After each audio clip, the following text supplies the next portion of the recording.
Hola amigos, soy Julio Benítez y les doy la más cordial bienvenida a la Academia Bíblica en Audio.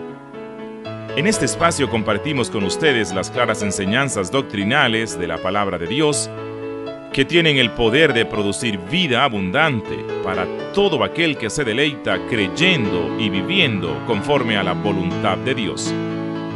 El apóstol Pedro advierte a los creyentes para que estemos velando, porque nuestro adversario, el diablo, anda como león rugiente buscando a quien devorar.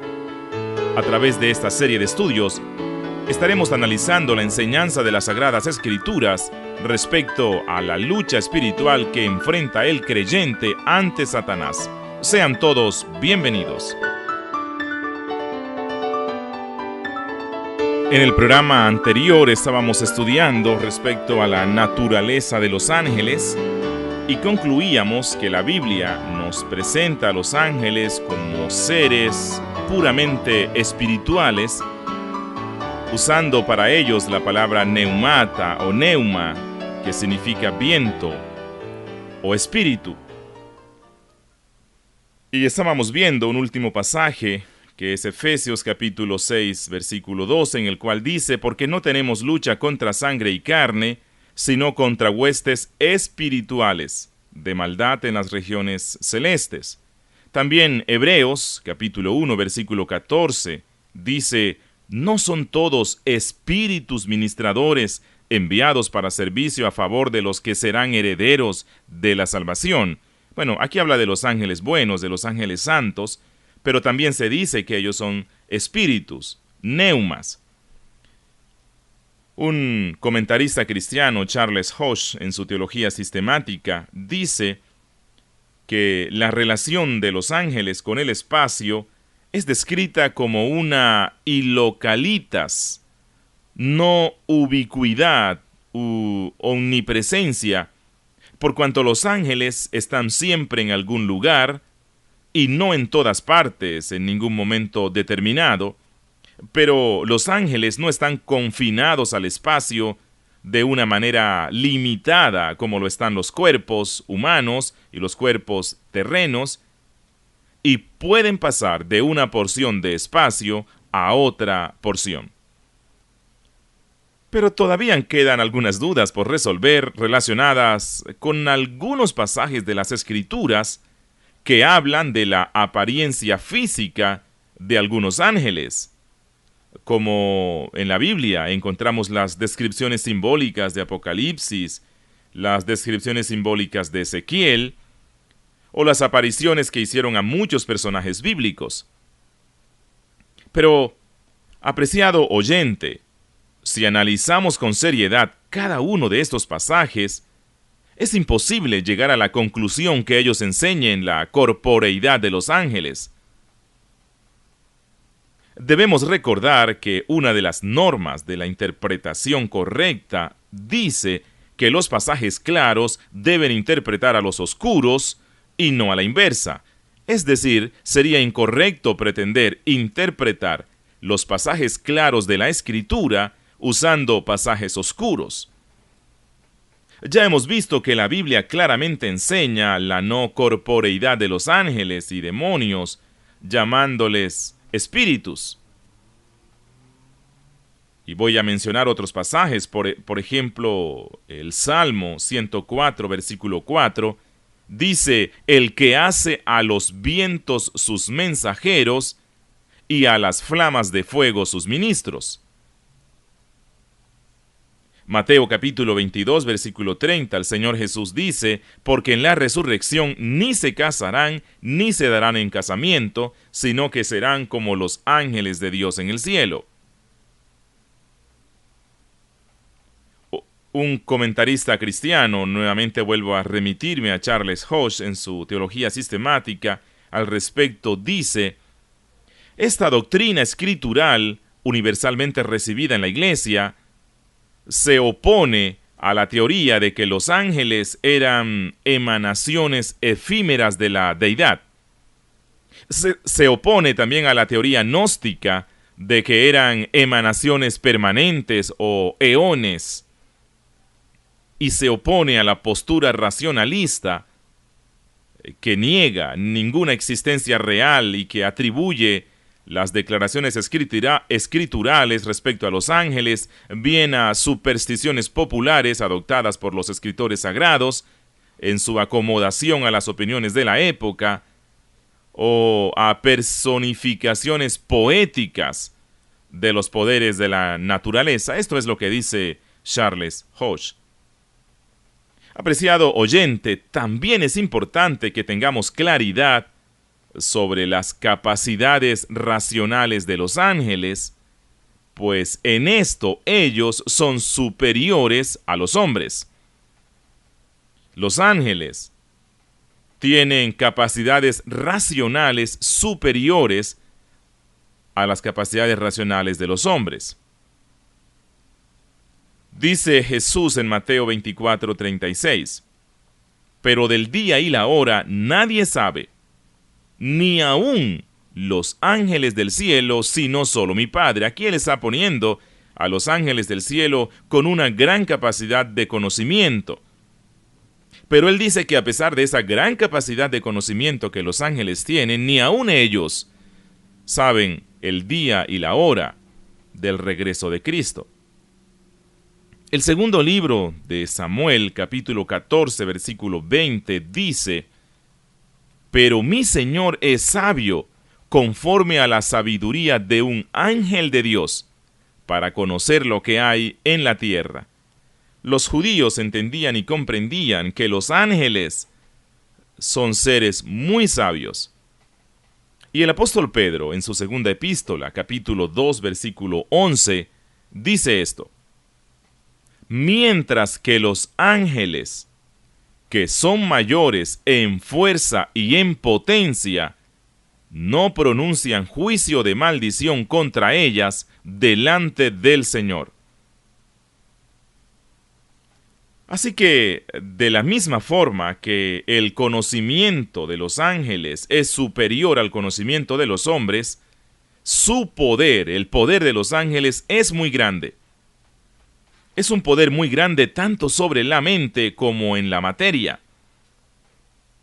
Los títulos que la Biblia les da a los ángeles describen el gran poder que ellos tienen. En la Biblia se les llama como principados, potestades, dominios y gobernadores. Y ya hemos visto el pasaje de 2 de Pedro, capítulo 2:11, donde se nos dice que los ángeles son mayores en fuerza y en potencia que los hombres. Pero, como dijo Charles Hodge, nuevamente me remito a su teología sistemática, por muy grande que pueda ser el poder de los ángeles, y aquí hablo de los ángeles santos y de los ángeles que pecaron contra Dios, es decir, Satanás y los demonios, por muy grande que pueda ser su poder, está sin embargo sujeto a todas las limitaciones que pertenecen a las criaturas, porque los ángeles son criaturas. Los ángeles y los demonios, por tanto, no tienen la capacidad de crear. Ellos no pueden cambiar sustancias. Ellos no pueden alterar las leyes de la naturaleza. Incluso no pueden ejecutar milagros. No pueden actuar sin medios y no pueden escudriñar el corazón de los hombres. Por cuanto estas prerrogativas, según la Escritura, pertenecen solo a Dios. Por ello, el poder de los ángeles es dependiente y el poder de los ángeles es derivado. Tiene que ser ejercitado conforme a las leyes del mundo material y del mundo espiritual. La intervención de los ángeles no es optativa, sino permitida u ordenada por Dios y según su voluntad. Y por lo que al mundo externo concierne, parece que es sólo ocasional y excepcional la aparición de los ángeles o los demonios. No debemos considerar a los ángeles como interpuestos entre nosotros y Dios, o a los demonios como interpuestos entre nosotros y Dios, y no debemos atribuirles a ellos los efectos que la Biblia en todo lugar atribuye a la acción providencial de Dios. Y eso es importante que lo tengamos claro, porque hoy día muchos creyentes están viendo las enfermedades, las calamidades y otras situaciones negativas como si fueran efecto directo de Satanás y los demonios. Pero esta no es una cosmovisión cristiana. En la Biblia, incluso estos efectos negativos son atribuidos a la soberanía de Dios. ¿Recuerdan a Job? Job pasó por los terribles tormentos de perder a su familia, de perder todo lo que poseía, de quedar enfermo. Pero él en ningún instante atribuyó eso a Satanás. Él dijo: el Señor dio y el Señor quitó. Noemí, cuando regresa después de haberse ido con su esposo y sus hijos, escapando del hambre en Belén, y se van a la tierra de Moab, y ella regresa sin su esposo, sin sus hijos, ella dice: no me llamen más Noemí, llámenme Amarga, porque el Señor me regresó así, Él quiso que yo regresara así. Así que la cosmovisión bíblica no es una cosmovisión animista. Las religiones africanas, las religiones aborígenes, paganas, americanas, son las que atribuyen a la acción de los espíritus los efectos que vemos en el mundo. Pero la cosmovisión cristiana no. En la cosmovisión cristiana, Dios está reinando sobre todo. Ahora, como en el caso de Job, Dios puede usar a Satanás como un instrumento para causar el dolor o causar ciertas adversidades.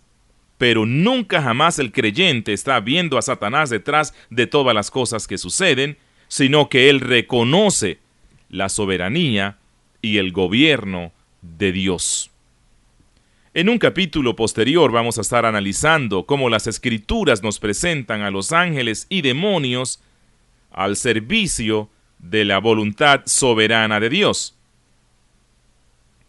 Moralmente hablando, los ángeles son responsables de sus acciones ante el Creador. Los ángeles son responsables ante Dios por sus acciones.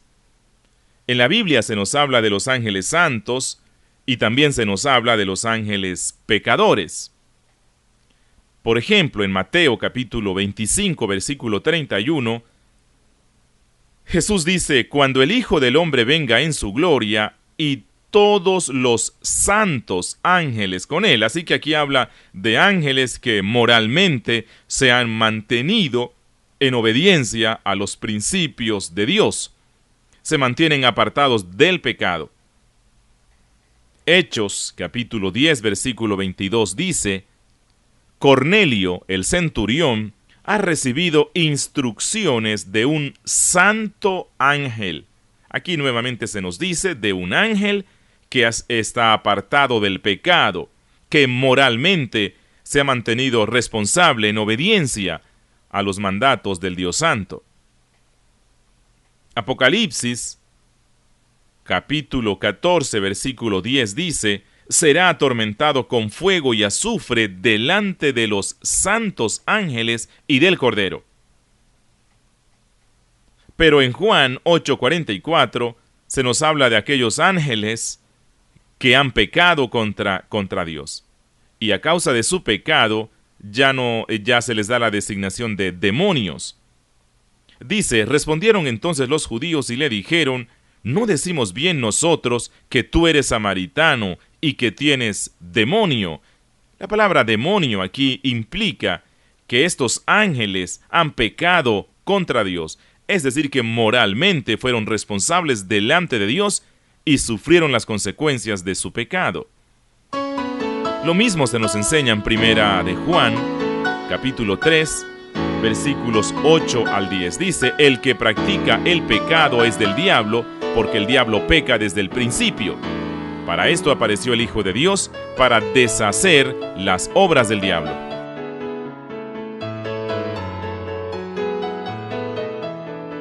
Gracias por su sintonía. Si usted desea adquirir en CDs estas series de estudios, escríbanos al email que daremos al final. Este programa es producido por la Fundación Instituto Bíblico Reformado de Colombia en Bogotá. La Fundación brinda a todas las personas la oportunidad de estudiar la Biblia y prepararse para el servicio cristiano a través de programas bíblicos y teológicos en la modalidad a distancia, virtual o semipresencial. Tenemos diplomados a distancia en Antiguo Testamento, Nuevo Testamento, Teología, Ministerio, Misiones e Historia de la Iglesia y Consejería Bíblica. Además, ayudamos a los pastores y líderes para que se capaciten a través de seminarios teológicos internacionales en programas de licenciatura, maestrías o doctorados teológicos. Escríbanos al email estudiodelabiblia@yahoo.es. Repito, estudiodelabiblia@yahoo.es.